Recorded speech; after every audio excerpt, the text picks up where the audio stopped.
To iRadio News Bulletin. First, here are the headlines.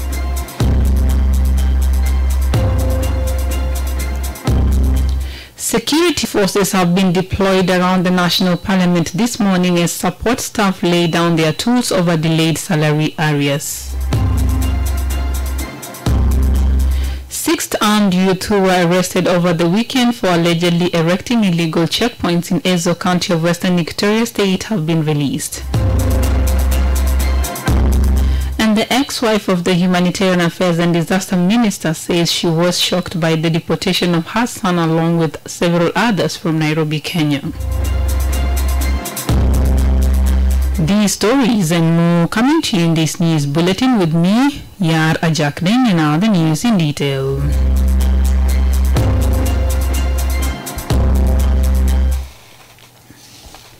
Security forces have been deployed around the National Parliament this morning as support staff lay down their tools over delayed salary arrears.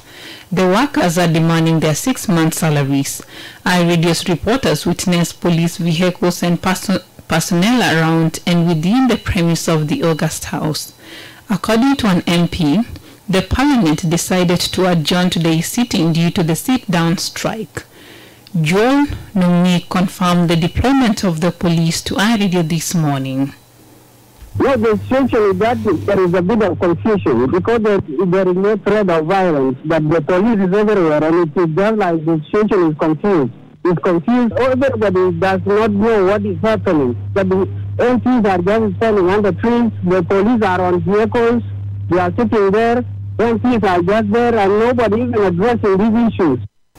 Meanwhile, one of the striking staffs iRadio withheld his name says their lives are under threat from the security personnel, but they vow to stand their ground amidst the intimidation.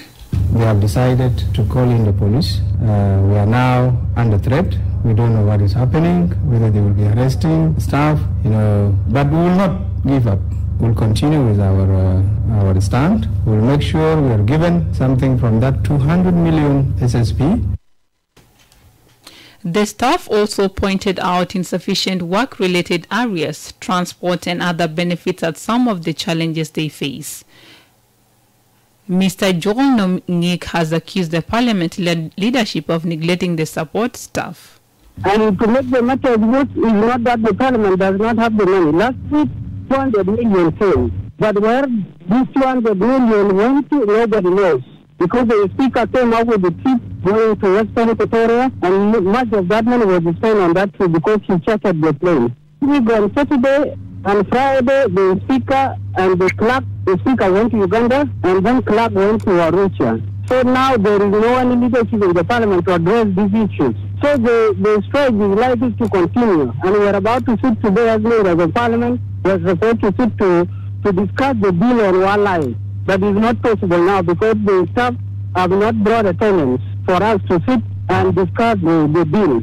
So the work in the Parliament has now stood still because there is iRadio efforts to get comment from the Parliament spokesperson was not immediately successful. 6 armed youth who were arrested over the weekend for allegedly erecting illegal checkpoints in Ezo County of Western Equatoria State have been released. They were arrested by the Commando Special Force Battalion in the area on Saturday.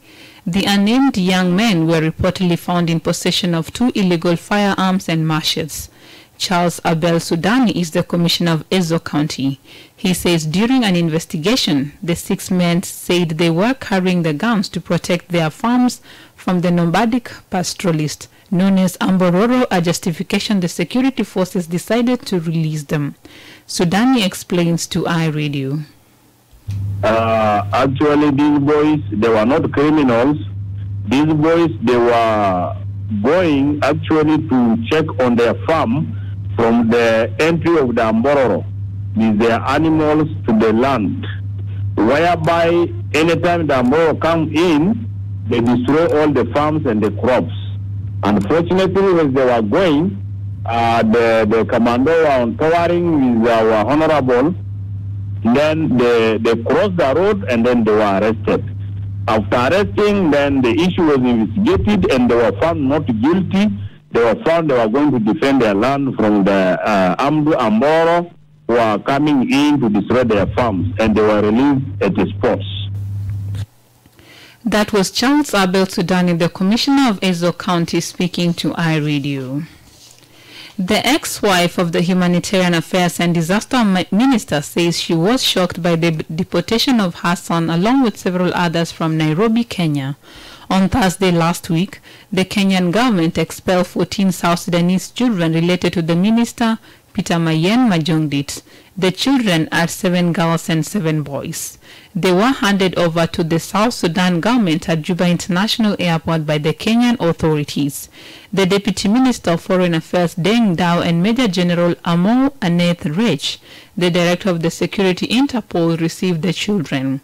They are aged between 16 and 17, with the eldest being 21 years old. Samuel Nando, the Kenyan ambassador to South Sudan, handed the children on behalf of his government. Today I'm here on behalf of the government of Kenya and of course the representatives who have just accompanied the children to receive and of course hand over these children to the government of South Sudan, which we are formally now doing. I now request the government of South Sudan to receive the children, which we have already done as per what we did in the home. For his part, the Deputy Minister of Foreign Affairs and International Cooperation, Deng Dao, said, Today, we want to announce that we have received officially 14 children in good health and in good mind. We want to hand them now to their parents so that they can now go back to their resident here in Juba, because they are resident of Juba. And so we want to congratulate everybody that has come today for this small function. With me, I have Director of Interpol, I have also a Director of Migration that has come to attend, and the Ambassador in charge of the African Affairs from the Ministry of Foreign Affairs. Madam Christina Alisho is a mother to one of the exiled children. Alisho said she was shocked on hearing the deportation of her 12-year-old son, John Mayen. الحصل للأطفال هو كالآتي. الأيام دي طبعا من الأمهات المختلفة، خاصة أنا في مرة كبيرة وفي مرة نمرة 2 دي أنا وفي مرة ثانية صغيرة، بس نساوي للأمهات 3. يعني العيال دين من 3 أمهات، لكن البقية دين من عيال أخوانه، يعني عيال بتاع أغرباء حقه. لكن عيال بتاع بيتر ميان في معدود دي العيال بس هم 5. يعني هو ولدي واحد وفي ولد ثاني أمه براء وفي 3 عيال أمهم واحد، يعني 3 أمهات. العيال ده هو يعني هو مننا يقول لنا العيال دي ماشيين مدرسه، لكن في النهايه هم ما بيدخلوا مدرسه، وما دايرنا نحن ذاته الامهات يكونوا قريبين باطفال حقنا. فانا بستغرب كيف يكون زوج بتاع شؤون انسانيه وما بيعرف عن الانسانيه اي حاجه، ما قريب مع الانسانيه نهائيا. هو ما انا بقول للحكومه، يعني الحكومه لو يقدر يساعدنا عشان يقدر يدينا العيال ونحن نمشي نوددها مدارس، فانا ده يا رسالتي انا ممكن اقول للحكومه يجيب ويديه اوضه عشان يقدر الرجالين عيالنا ده صغار ده ما جانا ممكن يقعد مع ابوه. In March, Kenyan police detained the children and Mayen's brother on suspicion of child trafficking. According to Kenyan media, the children were allegedly rented an apartment in Nairobi without a caregiver, prompting Kenyan authorities to suspect child trafficking. They were reportedly taken to Kenya to study. The Minister of Humanitarian Affairs and Disaster Management, Peter Mayen, told iRadio he would comment on the matter later in the day. You are listening to iRadio Afternoon News. Residents of Reng County in Upper Nile State are complaining of near to non-existent internet connection in the area. This, they say, is impacting negatively on their economic activities, including marketing their products, as they hardly access fast internet. The community there is predominantly agro-pastoralists who are dependent on commercial farming and trade. The 2008 census Reng County recorded the population in the area at 137,000 people. Additionally, Reng currently hosts an estimated 16,000 internally displaced persons from parts of the state. According to some of the area residents, they are using 2G, a digital mobile communication standard, allowing for voice calls and limited data transmission. but phone calls and internet connectivity are too slow. Reng County used to rely on fiber optics from Sudan. But following South Sudan independence in 2011, Sudan cut off the services. In his response, Zain, telecommunication procurement officer in Reng, admitted the difficulty locals there face in accessing the internet. Zain and MTN Mobile are both operating in Reng County. And finally, before the international news, some widows and orphans of the Juba massacre of 1992 say South Sudan and Sudan are hardly listening to their calls to give a recognition to their loved ones who were killed 30 years ago. This is by giving support to their organization and setting a special memorial for the victims. On June 6, 1992, the Sudanese government by then rounded up more than 300 intellectuals in Juba for allegedly collaborating with SPLA-SPLM under Dr. John Garang de Mabur.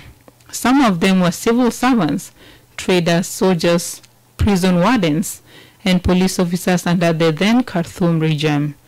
They were arrested by the Sudanese military intelligence officer and soldiers and executed.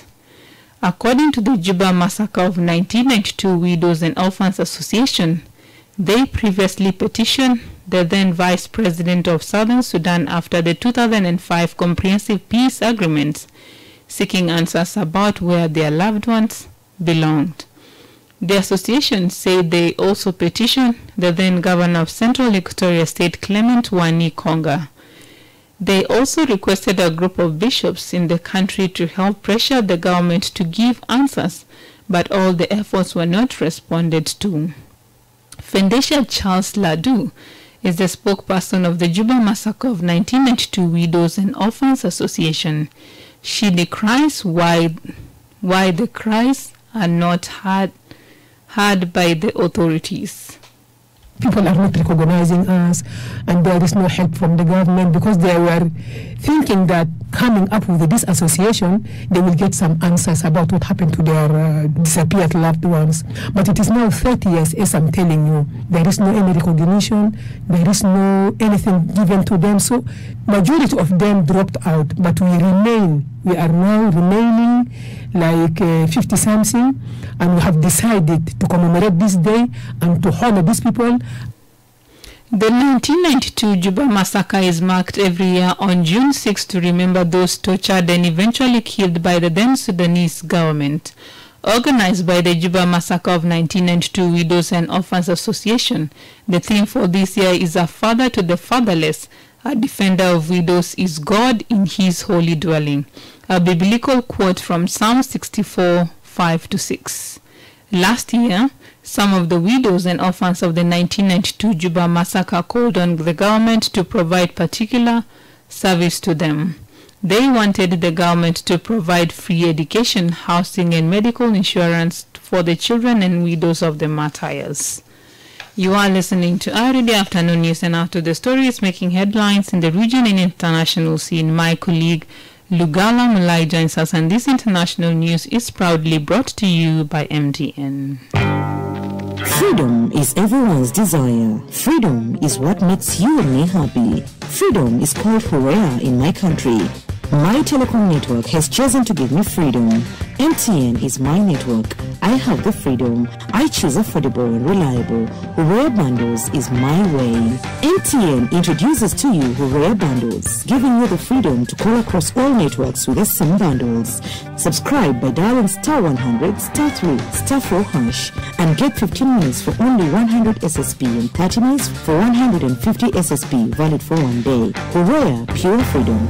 MTN, everywhere you go. Hello and good afternoon, Nia Rajab. Now let's take a look at what is making headlines in the region and the international scene. Democratic Republic of Congo's President Felix Tshisekedi has said there is no doubt that Rwanda supported M23 rebels in clashes in the east of his country that have displaced tens of thousands. Rwanda has consistently denied accusations of backing the rebels. On Monday, there was renewed fighting between the Congolese army and the rebels in Rushuru area. An M23 spokesperson said the army started bombarding their positions in Jomba area early in the morning. Mr. Sisengeti's claim on Rwanda's meddling were his first in recent times as tensions continue to rise between the East African countries. Elsewhere, Uganda's health minister says the country's COVID-19 cases have risen to levels last witnessed in June 2021 when the Delta variant was prevalent. In a tweet, Minister Jane Acheng did not reveal the latest figures on the confirmed cases but said the country was well prepared to respond and save lives than before. She also ruled out travel restrictions or lockdowns in any parts of the country under the current circumstances. She will optimize the existing control and mitigation tools at personal and community levels, she said. And finally, the U.S. envoy on climate change, John Kerry, has warned that the war in Ukraine must not be used as an excuse to prolong global reliance on coal. Speaking to the BBC, Mr. Kerry criticized a number of large countries for not living up to the promise they made at the COP26 climate summit. Climate diplomats met again today in Bonn amid new energy security worries. If countries extend their reliance on coal in response to the war, then we are cooked, Mr. Kerry said. And that is all making headlines in the region and the international scene, brought to you by MTN. Back to you, Yara Jack. Thank you, Ligala, for those roundup of international news. And now my colleague Jacob Moyo joins us with the sports news.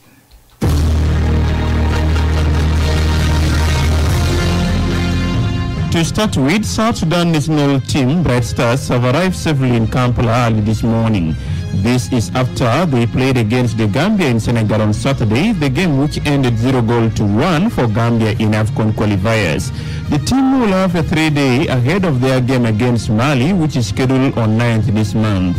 Elsewhere, Lionel Messi scored all 5 of Argentina's goals as they continue their fine form by thrashing Estonia in a friendly in Pamplona, Spain.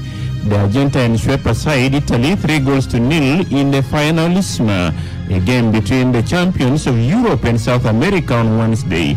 Messi provided 2 assists in that game and he was once again in vintage form. He opened the scoring with a penalty and his 4th move to him above Ferenc Puskas, who scored 84 goals for Hungary.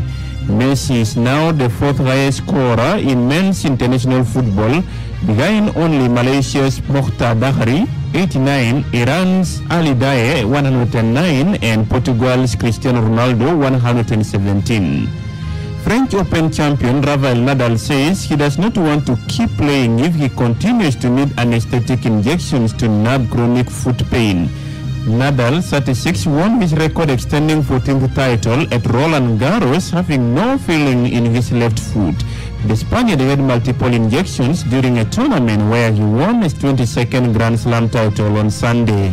The 2-time Wimbledon champion says he will not play at the All England Club where the grass court major starts on 27th June if a nerve-burning treatment next week cannot solve the issue.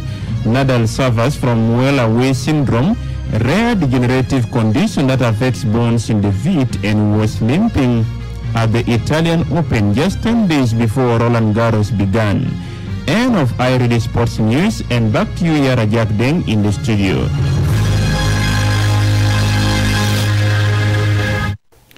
Thank you, Jacob Moyo, for that roundup of sports news. And now to end this news bulletin, here is a recap of the headlines again.